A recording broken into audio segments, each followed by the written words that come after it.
suis ravie de vous retrouver pour cette deuxième journée qui nous attend avec un programme intense. Pour commencer, je voudrais savoir qui était là hier. Levez la main.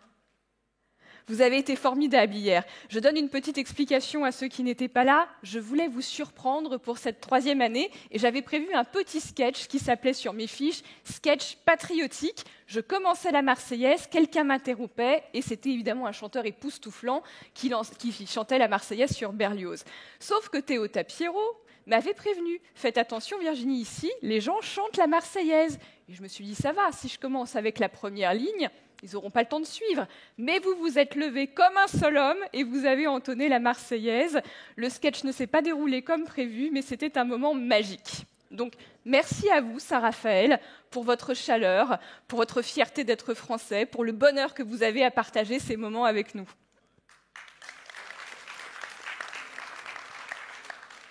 Mais puisque vous me mettez au défi, je vous propose quelque chose. L'année prochaine, j'essaye encore de vous surprendre, ok ? Chiche, oui, chiche, monsieur.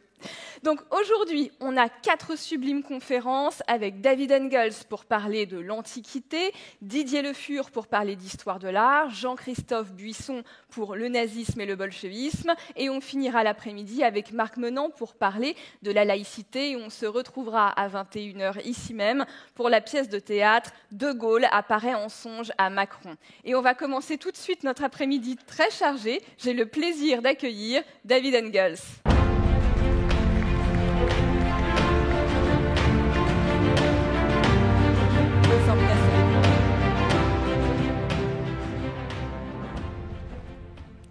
David Engels, vous êtes historien, ancien titulaire de la chaire d'histoire romaine à l'Université libre de Bruxelles et vous enseignez maintenant l'histoire mondiale à l'ICES en Vendée. Vous êtes l'auteur d'un livre extraordinaire intitulé « Le déclin » qui fait le parallèle entre la crise de l'Union européenne et la chute de la République romaine, paru aux éditions L'Artilleur. Notre civilisation d'Europe occidentale est la petite fille de la civilisation gréco-romaine. Les Romains, à travers leurs conquêtes, ont donné à ce qui deviendra plus tard l'Europe les bases d'une culture commune. Chez les Romains de l'Antiquité, l'idée de la patrie était déjà très forte et on va donc commencer avec une définition. Qu'est-ce que c'est le concept de patrie pour les Romains de l'Antiquité ? Oui, bien alors, évidemment, comme chacun le sait, on ne peut pas véritablement parler de nation ou d'État-nation. Dans l'Antiquité, tout concept politique part de la notion de polis, c'est-à-dire de la cité-État, et d'une manière très, très, très concrète. À Rome, tout comme d'ailleurs dans les autres cités-États de l'Antiquité, cette notion de patrie, elle veut dire ce qu'elle veut dire, c'est-à-dire elle se réfère à ce qui est hérité des anciens, des patres. Toute la construction identitaire politique, elle est structurée autour de la notion aussi de mos maiorum, de patrios nomos en grec, c'est-à-dire de respecter finalement, de suivre les exemples des anciens. C'est ça finalement quelque part la patrie, c'est ce qui a été légué aux jeunes par les ancêtres. Alors évidemment, tout cela s'agrandit à fur et à mesure que les cités-États, surtout Rome, s'agrandissent, ne deviennent pas véritablement des États-nations, mais en tout cas des ensembles plus larges maintenant qu'une seule cité-État. Et évidemment, ce qu'il faut savoir aussi, c'est que de ce point de vue-là, le patriotisme n'est pas seulement la référence ou le respect aux institutions, aux droits, aux exemples des anciens et des ancêtres, mais aussi et toujours la référence aux divinités. C'est-à-dire que toute l'histoire de la cité-État se construit en dialogue avec les dieux par la divination, par les vœux, par les jeux, etc. Et donc, cette notion de patrie, elle est très fortement aussi marquée par cette communication permanente avec les dieux, auxquels d'ailleurs les Romains croient qu'ils doivent en effet la pérennité de leur empire. D'ailleurs, dans l'Antiquité romaine, la majeure partie des empereurs portent le titre de pater patriae, le père de la patrie, ce qui montre bien que l'empereur a une place très particulière et qu'il joue le rôle de chef de famille. Mais peut-être qu'on peut aller un petit peu plus loin dans cette définition. Oui, très volontiers. Bon, toute la structure politique romaine, tout comme grecque d'ailleurs, elle est marquée par l'exemple de la famille. Hein. Donc, très profondément, cette idée de l'autorité, du pater familias sur l'ensemble, non seulement de ses propres descendants, mais aussi de ses esclaves, de ses descendants, de ses clients, quelque part, est déjà un petit État en tant que tel. Donc, être nommé pater patriae, donc pas seulement père de la famille, mais père de l'État en tant que tel, est évidemment une récompense très importante, récompense d'ailleurs qui n'est pas l'invention des empereurs et des Césars, mais qui a une très ancienne tradition républicaine. Même si on met de côté peut-être Fabius Maximus, Camillus, on peut voir en tant que premier Fabius Maximus, l'un des vainqueurs de la Deuxième Guerre punique, porter ce titre qui ensuite est aussi décerné à Marius, à Sylla, même à Cicéron, donc à chaque fois à des personnages qui auraient sauvé in extremis la ville de Rome. Et pour bien comprendre ce titre qui peut nous paraître fort autoritaire, voire patriarcal dans le système romain, il faut peut-être le rassembler ou le mettre en parallèle avec un autre titre qui va dans le même sens, c'est-à-dire celui de primus inter pares.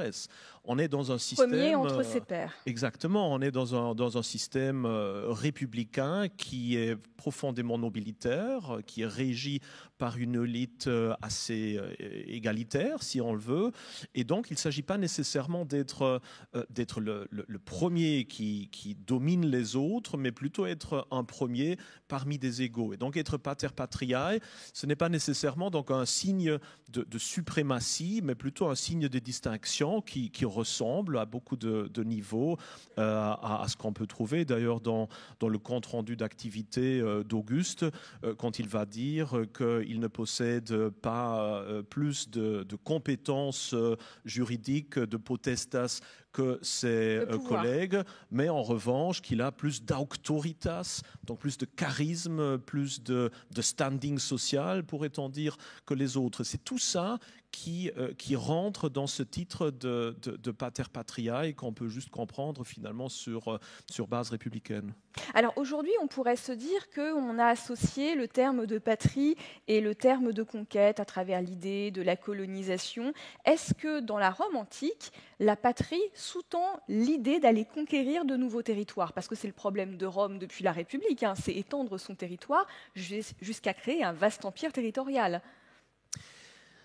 Dans la culture générale, on associe évidemment Rome à un empire conquérant, aux légions, à une expansion graduelle, presque inéluctable. Et pour nous, ça semble assez logique, dans notre point de vue, qui est basé sur la représentation des cartes dans les atlas historiques, de voir une petite cité-État qui devient de plus en plus un empire, enfin un État latin, un État italique, finalement un empire qui s'étend sur l'entièreté de la Méditerranée, mais pour les Romains eux-mêmes, dans leur propre conception en tout cas de leur évolution territoriale, ils sont convaincus que leur extension, l'extension de leur empire est uniquement due à deux facteurs, Cicéron le dit d'ailleurs très clairement, la défense des alliés, hein, et l'autodéfense. Donc Rome, régulièrement d'ailleurs, se vante de n'avoir mené qu'une série de bella justa, hein, donc de guerres justes,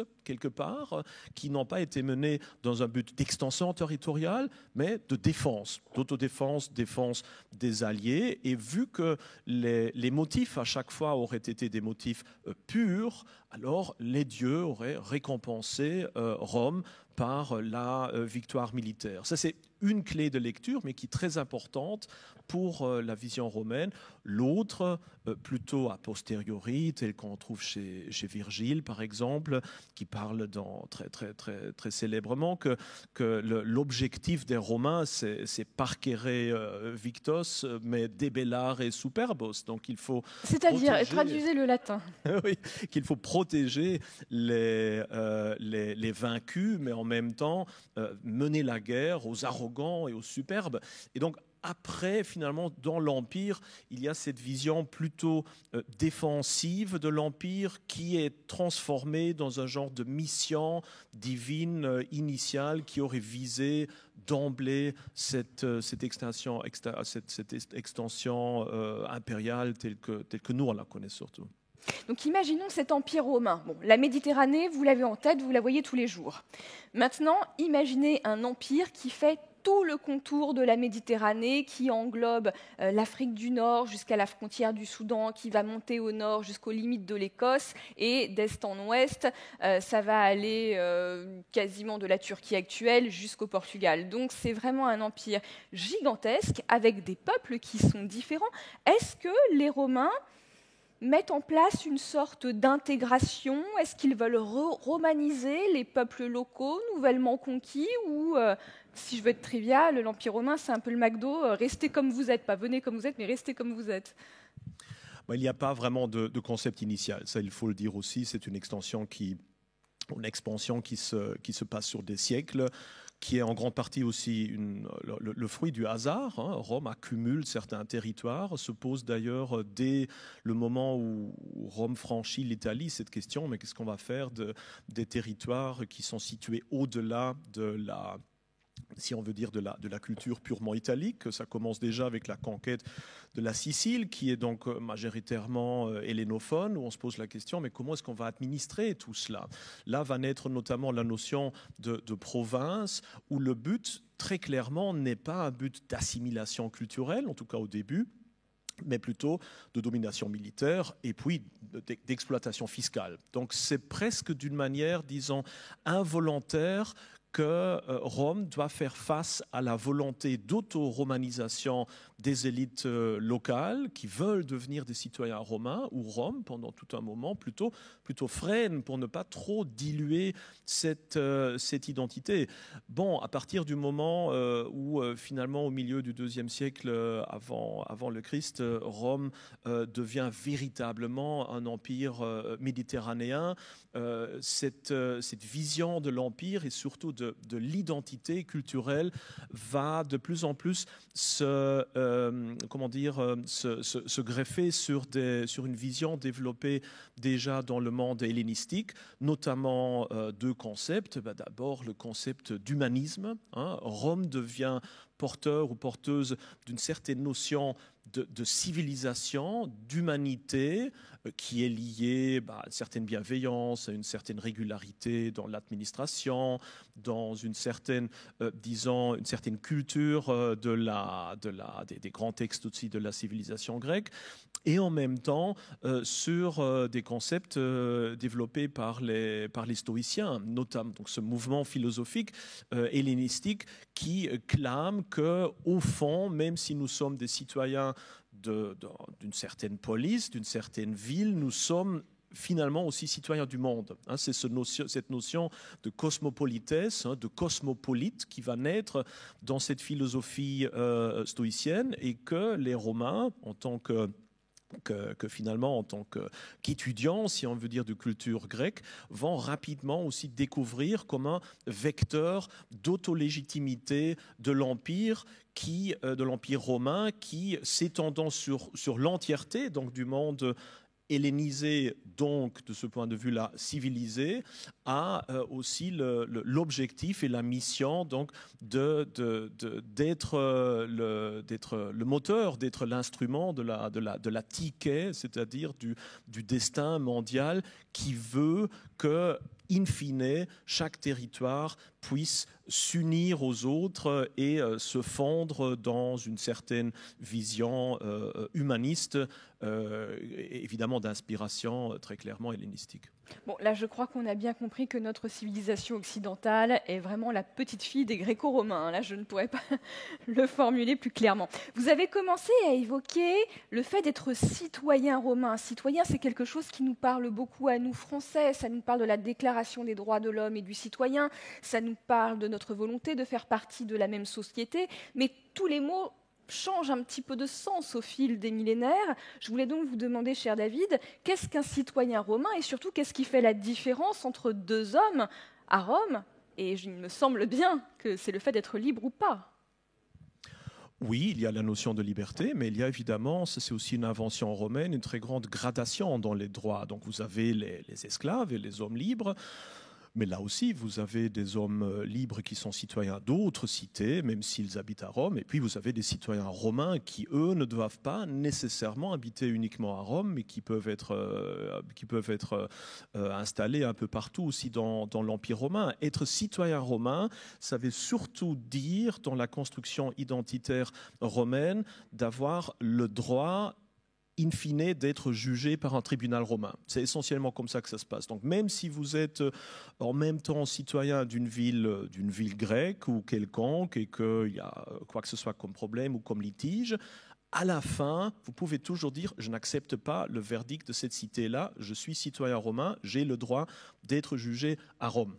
C'est le fameux « qui vis Romanus sum », je suis citoyen romain de Saint Paul, qui lui aussi était citoyen romain et qui fait appel justement au jugement de l'empereur sous l'Empire. Avant, il y avait d'autres institutions. Donc c'est tout un point de fierté, c'est tout un privilège aussi juridique d'être citoyen romain, qui explique aussi pourquoi finalement, à fur et à mesure des siècles, on cherchait ce droit. D'ailleurs, c'est même la raison des fameuses guerres sociales qui opposaient les Romains à leurs alliés italiques, qui, eux, voulaient justement devenir citoyens romains comme les Romains eux-mêmes. Et donc les Romains ont mené toute une guerre contre leurs alliés pour garder pour eux-mêmes ce privilège de citoyenneté romaine néanmoins qui devient de plus en plus la norme, aussi avec la fondation de nombreuses colonies romaines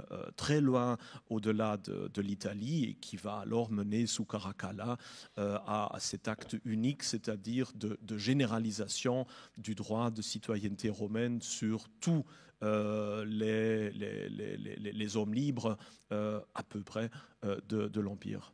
Et disons-le, quand Caracalla fait en sorte que tout homme libre peut devenir citoyen, il a une autre idée derrière la tête, c'est que tout ce monde-là va aussi payer beaucoup plus d'impôts. Exactement. Et puis faire oublier la guerre civile avec Geta et son usurpation du pouvoir. Exactement. Donc, il faut trouver un ciment quand même pour l'intégralité de cette société qui est très hétéroclite. Et l'un des ciments de la religion, comme je l'évoquais hier avec l'hellénicité, c'est la religion. Est-ce que partout dans l'Empire romain, tel que je vous l'ai décrit dans ses frontières maximales, est-ce qu'on a les mêmes dieux ? C'est une question assez difficile. Je sais, mais comme vous êtes très bon, vous allez y répondre. Car en effet, on a un système polythéiste à peu près partout dans la Méditerranée, avec quelques exemples, essentiellement évidemment la Judée et puis le monde iranien, des systèmes polythéistes qui sont compatibles. Donc avec ce qu'on appelle en gros l'interpretatio romana ou l'interpretatio graeca, donc l'interprétation romaine, eh bien on considère que le dieu de la guerre des Gaulois ou des Illyriens, au fond, c'est juste une autre façon de parler de Mars, si on veut dire. Une interprétation qui est rendue d'autant plus facile que les Romains eux-mêmes, dans leur système religieux, sont tributaires du système religieux grec qu'ils ont adopté déjà dans leur propre proto-histoire, si on veut dire. Donc déjà d'emblée, cette religion romaine, elle est déjà assez hybride, si on veut dire, assez syncrétiste. Et donc oui, en principe, on vénère les mêmes dieux, mais sous des formes évidemment différentes, qui deviendront de plus en plus romanisées. Les Celtes, par exemple, vont commencer aussi à construire des sanctuaires, comme vous le savez, de plus en plus sur le style romain et pas sur le style celte, et on voit ça un peu partout dans la Méditerranée. Mais évidemment, c'est aussi un système réducteur, comme déjà l'Antiquité, comme déjà certains auteurs grecs l'ont déploré eux-mêmes, en disant qu'au fond, c'est un peu dommage parce qu'on perd la spécificité de certaines divinités qui ne sont justement pas seulement Mars ou Apollon, mais où il y a certaines connotations qui se perdent au fur et à mesure de l'histoire. Mais bon, cela mène du moins superficiellement à une rapide unification religieuse de l'Empire, mais dans laquelle il y a aussi des grandes exceptions. Et évidemment, une des exceptions, c'est, surtout ici en France, mais aussi en Grande-Bretagne, l'attitude assez agressive par rapport à la religion celte, gauloise, dont notamment le sacrifice humain pratiqué par les Celtes est quelque chose qui est inacceptable d'un point de vue romain et qui mène à des persécutions. Et évidemment, la situation du monothéisme. Alors, au fond, que les Juifs, qui restent une religion ethnique, c'est-à-dire pas vraiment basée sur le prosélytisme, fassent à peu près leur truc dans leur coin, si je puis dire, ça on le tolère pendant assez longtemps, mais à partir du moment où les chrétiens arrivent et dépassent le cadre du peuple juif pour leur mission, là, ça devient beaucoup plus difficile d'un point de vue romain de gérer cette nouvelle religion qui est vue d'un point de vue romain, non pas comme une religion monothéiste, mais finalement athéiste. C'est les philosophes grecs qui se sont dit, vénérer un seul Dieu, au fond, c'est n'en vénérer aucun. C'est plutôt athée. Et donc ça crée toute une série d'autres problèmes, notamment liés au culte impérial, qui expliquent pourquoi il y a des limites à la tolérance religieuse romaine, et ces limites sont atteintes dès qu'une religion met en péril l'hierarchie sociale, le fait qu'un culte doive être public et pas secret, et évidemment plus tard le culte impérial. Oui, parce que les chrétiens vont être persécutés, comme vous le savez tous, les premiers chrétiens, mais ce ne sont pas les premiers. On a persécuté aussi toutes les personnes qui participaient au bacchanal, une religion à mystère, c'est-à-dire où on était initié en secret, où on participait à des soirées secrètes, on ne sait pas trop ce qui s'y passait, et potentiellement il s'agissait de groupes d'influence politique. Donc les Romains essayent quand même de structurer un petit peu tout ça et de couper court à toutes les religions qui potentiellement peuvent remettre en question l'ordre social. Et vous avez évoqué le culte impérial. Alors, qu'est-ce que le culte impérial et à quoi sert-il ? Le culte impérial, de notre point de vue un peu superficiel, peut paraître comme une nouveauté, presque comme un genre d'arrogance d'un empereur qui subitement se prend pour un dieu. Ce n'est pas du tout ça qui finalement se passe d'un point de vue historique. D'abord, ce culte impérial, il a des racines très profondes, notamment dans le culte royal des monarchies hellénistiques, chez les Ptolémées, chez les Séleucides. Le fait de vénérer le roi, le roi en action d'ailleurs, tout comme ses ancêtres, comme un genre de semi-divinité est assez répandu déjà depuis des siècles. Ça se greffe d'ailleurs sur le culte des héros, très connu aussi dans le monde grec. Donc de ce point de vue-là, ce n'est pas une nouveauté qu'on essaye de diviniser l'autorité suprême. Et de ce point de vue-là, on trouve d'ailleurs déjà les premières formes d'un culte impérial dans le monde républicain, où certaines cités en Asie mineure vont commencer à construire des temples à la notion de Rome divinisée. Donc déjà sous la République, on vénère cette entité abstraite de la ville de Rome comme un genre de ersatz du roi hellénistique. Et puis c'est évidemment avec César et Auguste que va naître cette idée de vénérer la plupart, pas tous, mais la plupart des empereurs décédés en tant que divi, donc pas nécessairement en tant que Dieu, mais plutôt en tant qu'étant divin, et l'empereur régnant, mais pas en tant que Dieu vivant, mais plutôt sous forme de son genius, c'est-à-dire sa partie immortelle, qui d'ailleurs est en chacun d'entre nous. Et autant que la famille romaine sacrifie au genius de son père de famille, autant le peuple méditerranéen dans son ensemble va sacrifier au génie, donc au genius de l'empereur, qui est, comme vous l'avez dit, aussi le pater patriae. Donc, d'un certain point de vue, c'est une logique c'est un événement, une évolution logique qui a des racines qui remontent très loin, mais qui là sont systématiquement instrumentalisées pour unifier aussi d'une façon cultuelle, rituelle, cet immense empire. Et là, évidemment, une fois de plus, on voit apparaître des lignes de friction, ou en tout cas des cassures historiques, notamment avec le christianisme, avec les chrétiens qui ne veulent pas sacrifier à d'autres dieux que le leur, qui vont refuser de sacrifier à l'empereur romain, tout comme ils vont d'ailleurs refuser de participer aux jeux, même aux cérémonies civiques, qui toutes sont toujours liées au culte divin. Et donc assez rapidement, ça permettra à la population de se rendre compte que tiens, il y a ce groupe bizarre qui non seulement ne sacrifie pas l'empereur, mais qui n'est jamais là lors des jeux, qui ne participe pas à la distribution gratuite de viande sacrificielle, par exemple, très prisée, qui ne veut pas accomplir des tâches municipales car liées à la religion. Et donc assez rapidement, on interprète cela comme un genre de refus de participation civique qui donne lieu alors à des persécutions des chrétiens comme étant voilà, un peu les exclus ou les auto-exclus de cet empire et à tous ces, disons, ces problèmes de compréhension mutuelle entre des païens qui disent « mais au fond, pourquoi vous ne jetez pas ce petit bout d'encens dans le feu et on est quitte ?» et des chrétiens qui disent « nous, on prie pour l'empereur, mais on ne va pas prier à l'empereur ». Et ça, c'est fondamental de comprendre cette différence. Et ce hiatus qui s'installe entre les païens et les chrétiens va commencer à créer les germes d'une fracture dans la société, et on connaît la suite. Alors, on a dit qu'on avait un très vaste empire territorial qui s'est mis en place, mais à l'intérieur de ce vaste empire, les gens bougent. Il y a ce qu'on appellerait aujourd'hui des flux migratoires au sein même de l'empire, mais aussi des flux migratoires qui viennent de l'extérieur vers l'intérieur de l'empire. Et assez tôt, on voit apparaître une loi qui va tenter de réguler tout ça. C'est la loi Papia sur les pérégrins. Est-ce que vous pouvez nous expliquer ce que c'est? Déjà en reprenant le vocabulaire. Donc, Papia, c'est le nom du monsieur qui passe la loi, mais les pérégrins?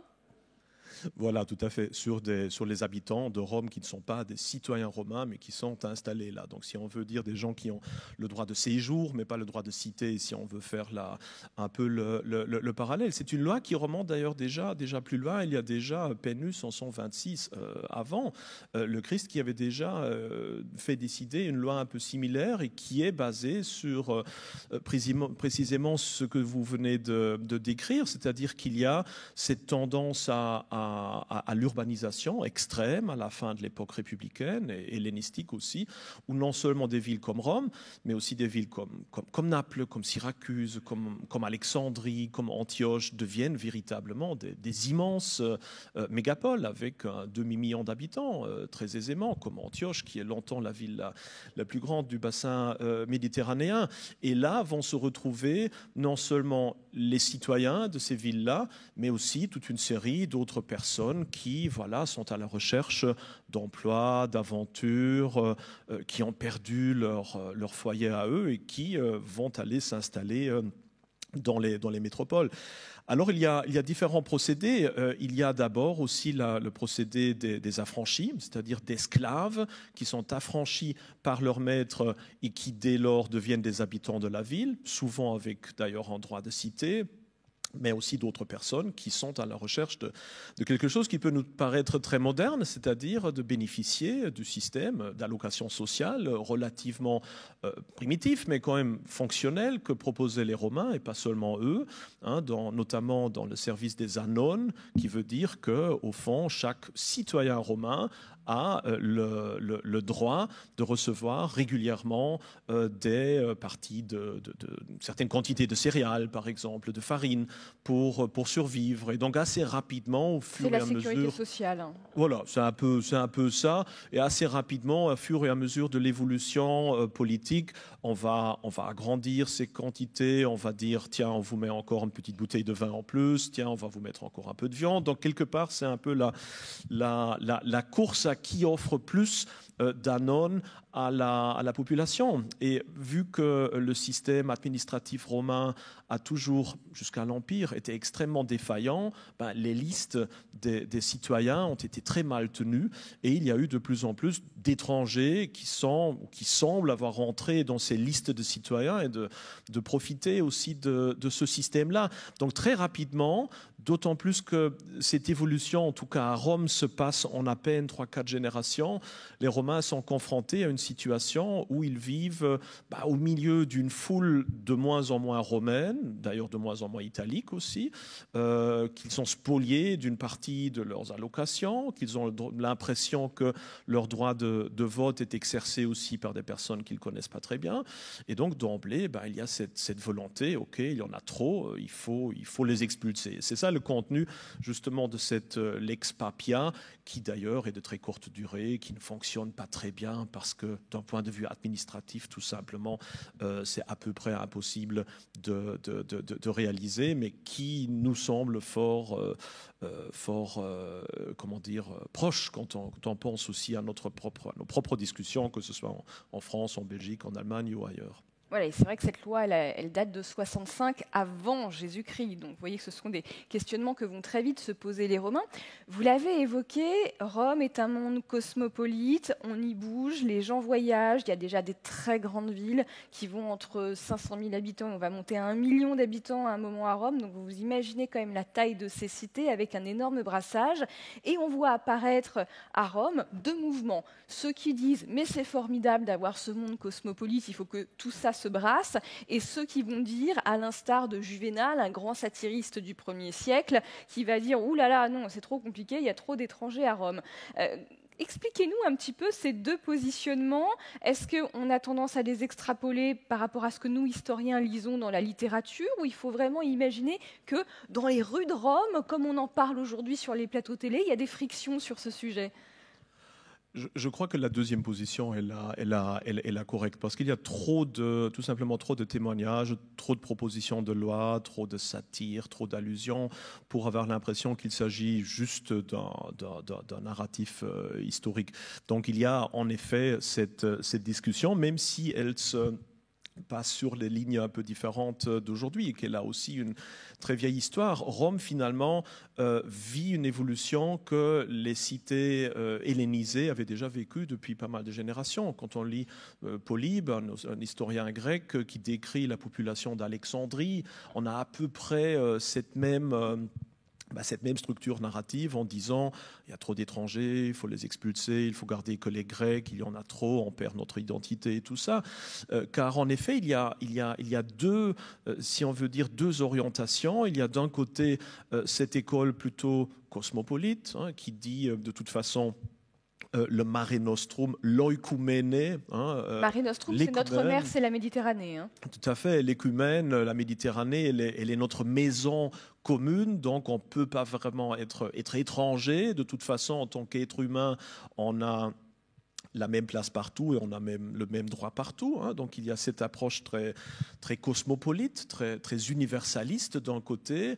Et on a, face à la réalité de ce brassage assez formidable qui se passe surtout dans l'est de la Méditerranée, cette nostalgie du bon vieux temps, quelque part, tel qu'on le voit dans ce qu'on peut aussi appeler l'école antiquaire, l'antiquarianisme, qui est un mouvement littéraire, historique, et qui se complaît dans une certaine idéalisation de la Grèce d'avant Alexandre le Grand, la Grèce des petits villages qui restent bien chez eux, qui connaissent leurs dieux, qui connaissent leur culte, leurs festivals, etc., et qui sont opposés à ce monde, à ces métropoles cosmopolites.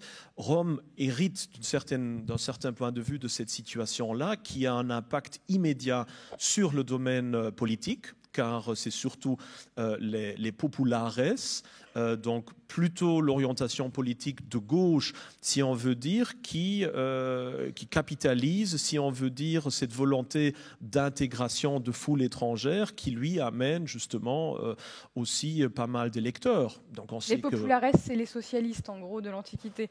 Voilà, si on veut dire. Donc des gens comme Catilina, comme Claudius, comme les Gracques travaillent beaucoup avec des esclaves affranchis, avec des étrangers qui se sentent aussi mis à l'écart des Romains de souche, si on veut dire, et qui constituent un genre d'électorat assez puissant qui rentre en jeu. Et on a là un conflit qui finalement n'est résolu qu'à partir d'Auguste, à partir des Césars, qui vont mettre en place une définition de la romanité qui n'est plus une définition purement ethnique, hein, et romain qui est de famille romaine, mais plutôt civilisationnel, c'est-à-dire et romain qui se comporte en tant que romain et qui remplit, disons, certains canons de catégories civilisationnelles.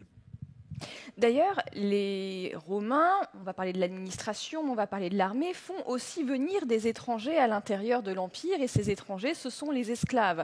Alors, il y a plusieurs moyens de faire des esclaves, la conquête romaine, des zones vaincues où on va aller rafler des gens pour en faire des esclaves et les ramener sur le territoire romain. Il y a aussi des raids qui sont faits par les pirates, on va rafler des gens, on les amène à Rome. Et quel est le sentiment des Romains de la ville de Rome, mais de l'Italie, vis-à-vis de cette masse étrangère qui est, il faut le rappeler, une force de travail. À Rome, tout le monde possède au moins un ou deux esclaves. Vous êtes dans la misère si vous n'avez pas d'esclaves. Et il va gérer les petites tâches du quotidien. Alors, on adore avoir un esclave grec en tant que secrétaire parce que ce sont les meilleurs. Vous voyez, quel est un peu le rapport à ces étrangers qui occupent donc les places les plus basses de la société, qui sont présents et qui sont force de travail? C'est très clivé. D'un côté, vous avez, disons, une approche plutôt marquée par la peur. Hein. Auguste le dit très clairement, d'ailleurs même dans son testament, il dit « faites attention, n'affranchissez pas trop des esclaves, sinon on va se retrouver en minorité ici à Rome. Hein. » C'était, selon Suétone, ça faisait partie justement du texte de son testament. Et puis on a cette mémoire des guerres serviles, hein, contre Spartacus, contre Eunus en Sicile, hein, donc ces guerres assez désastreuses contre un ennemi qui, on veut dire, qui est un ennemi interne.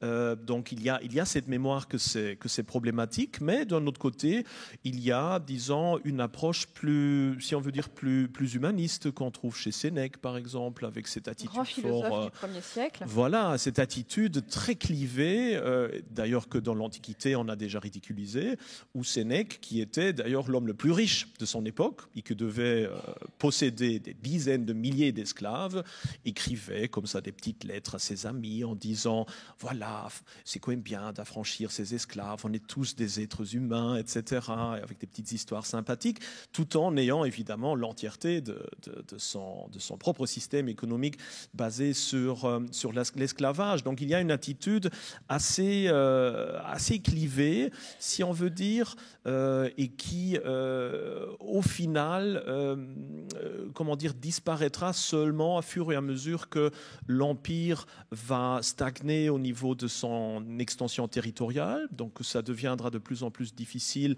d'avoir des nouveaux esclaves et qu'avec l'affranchissement des esclaves, le nombre diminue de nouveau. Et donc quand on arrive à l'Antiquité tardive, surtout aussi avec l'influence du christianisme, qui est quand même en principe plutôt opposé à l'esclavagisme, ce phénomène, si on veut dire, disparaît à fur et à mesure par lui-même, si on veut dire. Alors maintenant, question que vous maîtrisez bien, cher David, vous avez mis en regard l'Antiquité romaine et l'Europe d'aujourd'hui. D'ailleurs, j'imagine que ça vous a déjà frappé dans tout ce qu'on s'est dit depuis la quarantaine de minutes qu'on a passé ensemble. Si on doit faire un miroir entre l'époque d'aujourd'hui et une autre époque, je trouve que la fin de la République s'y prête extrêmement bien. Qu'est-ce qui vous frappe? Quels sont les points de ressemblance pour vous les plus saillants entre l'Europe d'aujourd'hui et l'Antiquité romaine? Oui, on en a déjà soulevé pas mal, hein, dans notre discussion. Donc voilà, ce phénomène évidemment de migration, de cosmopolitisme, la discussion qui tourne autour de cela est quelque chose d'assez semblable à ce que nous avons aujourd'hui, même si les moteurs, les instruments sont assez différents. On n'est pas dans un copier-coller exact. Nous sommes dans une situation politique et sociale très, très différente au niveau des structures. Néanmoins, on voit déjà de ce point de vue-là un discours semblable. On a une très grande ressemblance du domaine religieux aussi. Hein. Le culte républicain traditionnel disparaîtra de plus en plus, se fossilisera, ne sera même plus compris. Les temples tombent en pièces, on ne sait plus la signification de prières archaïques. on ne trouve plus assez de prêtres, etc., alors qu'en même temps, des cultes orientaux deviennent de plus en plus prégnants. Donc là aussi, on a une grande similitude. On a ce phénomène de mondialisation qu'on connaît à Rome sous le biais de la romanisation. On a ce qu'on n'a pas encore vraiment entamé ici, c'est-à-dire ce débat sur le déclin de la natalité. Rome aussi, à la fin de la République, semble avoir été touchée, du moins dans son élite, par un déclin démographique assez problématique, avec toute la discussion qui tourne autour. Et puis on a le volet, disons, plutôt social et culturel. On a cette culture de pain et des jeux qui, quelque part, recouvre l'urgence de parler de réalité sociale et économique qu'on trouve à Rome et qu'on trouve aussi ici. On a la montée de ce qu'on peut appeler les populismes, avec notamment les populares à Rome, même si, une fois de plus, c'est pas un copier-coller exact, mais des tendances assez similaires. On a l'émergence d'une certaine technocratie de plus en plus fermée en elle-même, qui ne donne presque plus la possibilité à des homines novi, donc à des nouveaux hommes, si on veut dire, de monter dans la structure politique. Là aussi, ça rejoint pas mal de critiques. On a cette idée que la paix nous est due quelque part, hein, cette notion de pax romana, de paix qui dure pendant des générations, où nous on a l'impression aussi que c'est normal, qu'on a droit à vivre dans un monde en paix, alors que la réalité est tout autre. Donc on a vraiment pas mal de points qui nous rapprochent, je dirais, beaucoup plus de la fin de la République romaine au 1er siècle avant le Christ qu'avec l'Antiquité tardive. Et donc, dès lors, évidemment, aussi la peur que j'ai exprimée aussi dans mon livre, de se dire, bon, si les parallélismes sont tels, est-ce que nous, on va se diriger un jour aussi dans les conséquences, c'est-à-dire guerre civile, ou en tout cas désordre civil, avec à la fin une montée de structures comme le triumvirat romain, où là, quand on pense à triumvirat Trump, romain, c'est 3 hommes au pouvoir, où l'homme le plus riche, Crassus, s'allie à un homme les plus influents, c'est-à-dire Pompée. Là, on peut se demander, Donald Trump et Elon Musk, est-ce qu'on n'est pas déjà dans des structures de ce style-là? Et est-ce qu'à la fin, on va se retrouver aussi dans un genre de pseudo-restitution d'une république participative qui n'est qu'un genre de façade pour un État autoritaire comme celui d'Auguste? Donc c'est tout ça les questions que j'avais essayé de soulever il y a déjà une douzaine d'années d'ailleurs, à une époque où ça pouvait sembler, disons, plus absurde qu'aujourd'hui. Et quand on voit dans la douzaine d'années qui s'est écoulée depuis lors, je dirais que pas mal des points que je craignais se sont... se sont réalisés d'une manière encore pire parfois que je le croyais. Avant de donner la parole au public, je rebondis sur ce que vous avez dit sur la natalité. Aujourd'hui, évidemment, ça nous saute aux yeux quand on lit la presse. Il y a peu de temps, Emmanuel Macron a dit qu'il voulait réarmer la natalité en France. On a un taux de natalité qui est passé en dessous de 2 enfants par femme. Il est à 0,4, il me semble, en Corée, si j'ai bonne mémoire. Il est très bas, Corée du Sud, hein. Il est aussi extrêmement bas au Japon. Tout ça pose de réels problèmes démographiques. Et c'est vrai que, moi qui ai beaucoup travaillé sur les femmes dans l'Antiquité, Juvénal, donc le satiriste du 1er siècle, dit « on n'accouche guère dans les lits dorés ». Donc il y a une chute de la natalité qui est remarquée par les historiens et qui est connue démographiquement. Est-ce que pour vous, la baisse de la natalité est un marqueur d'une civilisation qui s'écroule ? En tout cas, on voit aussi dans d'autres civilisations des plaintes similaires. Quand on pense à la Chine du IIIe siècle avant le Christ, là aussi dans les inscriptions, notamment du premier empereur, Qin Shi Huang, on a des allusions un peu semblables. On a des critiques similaires dans d'autres civilisations par-ci, par-là. Donc oui, on peut se dire que c'est un marqueur d'une certaine, je dirais pas d'un certain suicide, mais en tout cas d'une volonté de profiter bien de sa vie maintenant et de ne plus vouloir se projeter dans le futur.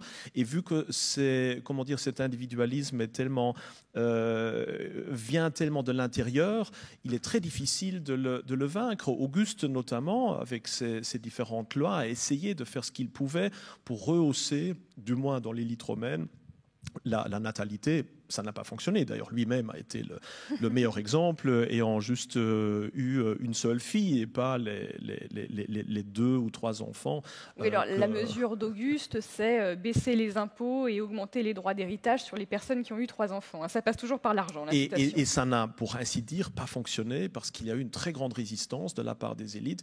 Et ça me rappelle toujours, d'une manière assez étonnante, la conséquence qu'on voit aujourd'hui en Hongrie, avant même en Pologne, où il y avait aussi toute une série de lois pour faire remonter la natalité. En Pologne, elle est actuellement à 1,1.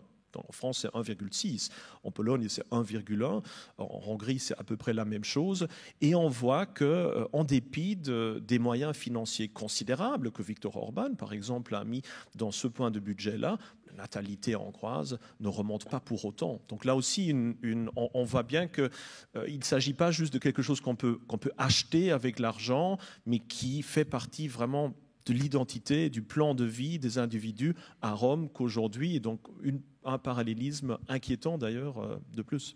Parallélisme que vous allez pouvoir creuser à l'instant avec David, car je vous l'offre pour les questions. Oh là là. On peut rallumer un peu la salle et commencer les passages micro. Alors, quelle main se lève?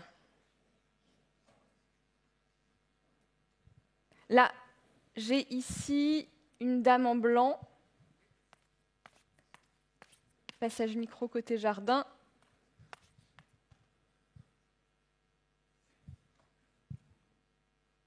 Pardon, côté Merci. court. Vous m'entendez? Oui. Merci. Très, très, très juste, merci. Très juste votre comparaison avec l'Empire romain, l'Antiquité actuellement. Ce qui m'a d'abord frappé, c'est au début de votre conférence, vous avez dit « le père de la patrie ». Or, j'ai un souvenir, j'ai un certain âge, Staline était le père de la patrie, si je ne me trompe. Petit père du peuple? Et le petit père du peuple. C'est donc à peu près pareil. Et votre comparaison, Staline, c'était au XXe siècle. C'est un peu angoissant, votre parallèle, votre comparaison. Oui, absolument. Bon, il faut voir avec Staline s'il ne faut pas, lui en tout cas, le comprendre dans le cadre de la civilisation, russe, hein, où on voit depuis Ivan IV et le tsarisme, etc., donc une continuité de ce genre de vision très patrimoniale, patriarcale du pouvoir. Donc là, on a plutôt un phénomène de grande continuité, pas nécessairement de rupture, alors qu'à Rome, tout comme chez nous d'ailleurs, ce titre de père de la patrie, c'est quelque chose qui est décerné d'abord dans un cadre républicain, hein, comme je le disais, où le pater patriae est un primus inter pares, hein, qui n'est pas dans un genre de pouvoir autoritaire, mais plutôt de fonction symboliquement rehaussée, mais pas institutionnellement rehaussée. Mais oui, c'est sûr que quand on va un peu partout autour de nous, peut-être pas uniquement dans le monde européen, mais aussi à sa périphérie, que ce soit Erdogan, que ce soit Poutine, etc. On voit des structures un peu semblables où on a une combinaison entre une constitution pseudo-démocratique ou républicaine qui cache mal, si on veut dire, une structure qui est nettement plus monocratique.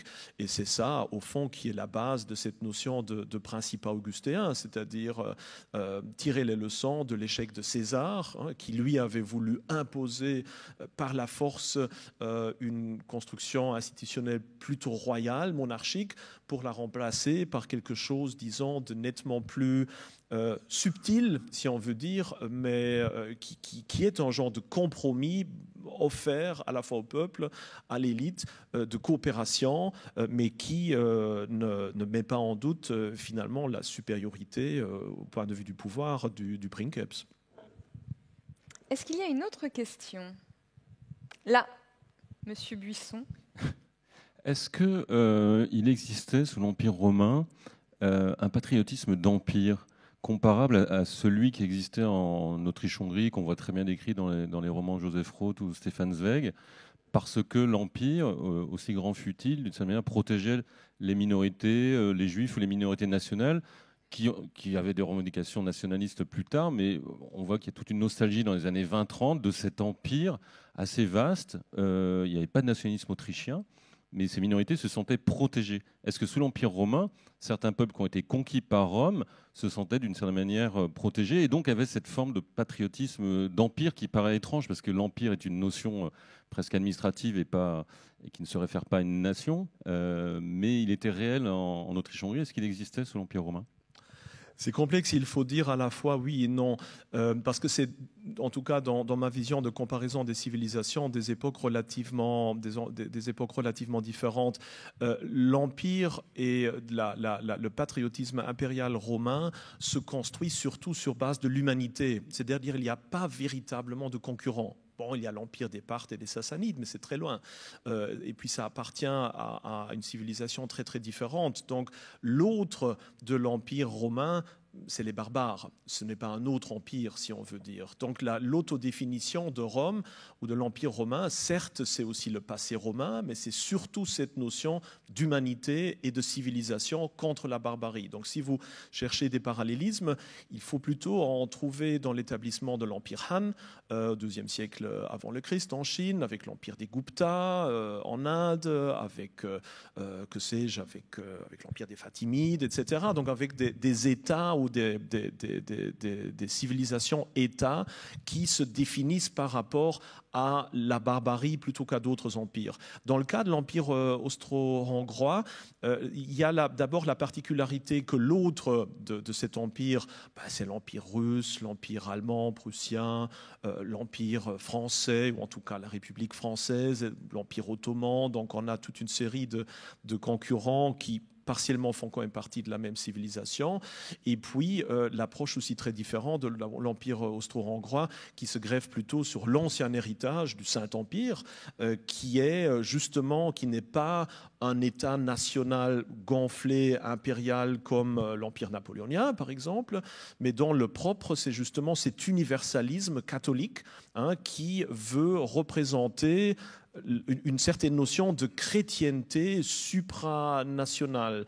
Donc il s'agit de registres assez différents, même si forcément quand on creuse un peu, le Saint-Empire romain, forcément il se greffe aussi sur l'Empire romain, sur une certaine continuation. Donc c'est pour ça que je dis, il y a une certaine forme de continuité conceptuelle, il y a certaines différences au niveau de ce qui est l'autre, il y a certaines différences aussi de rétrospective et de prospective. L'Empire romain est assez nouveau, si on veut dire, tandis que l'Empire austro-hongrois est le dernier résidu d'une vision plutôt médiévale d'unité du monde chrétien. Donc c'est pour ça que c'est difficile de les mettre en parallélisme facilement. Est-ce qu'il y a une autre question ? Je vais revenir sur le volet religion. Vous l'avez évoqué tout à l'heure. Est-ce qu'une religion émergente, parfois qui arrive dominante, peut un jour fabriquer et construire le cœur de ce que l'on appelle aujourd'hui la patrie ? Donc, juste pour demander, donc là vous visez le christianisme du début de l'Empire. Ok. Oui, tout à fait. Il y a des exemples dans beaucoup d'autres civilisations. Pensez par exemple à l'arrivée du bouddhisme en Chine, dans une situation assez semblable, où sous les Han, l'ancien culte des ancêtres, etc., comme on le sait dans les cent écoles, etc., se décrédibilise de plus en plus, où on a aussi une certaine fossilisation du culte traditionnel, où le bouddhisme arrive en donnant une réponse totalement nouvelle dans un cadre d'état-civilisation qui a déjà vieilli. Donc là, le bouddhisme joue un rôle un peu semblable, toute proportion gardée, avec l'arrivée du christianisme dans le monde romain. Et là aussi, dans ce cas-là, il va falloir plusieurs siècles avant que le bouddhisme s'accommode peu à peu à la fois à la philosophie taoïste, aux structures confucéennes, au culte impérial, etc., pour devenir alors un élément qui porte l'empire du milieu plutôt que d'y être opposé.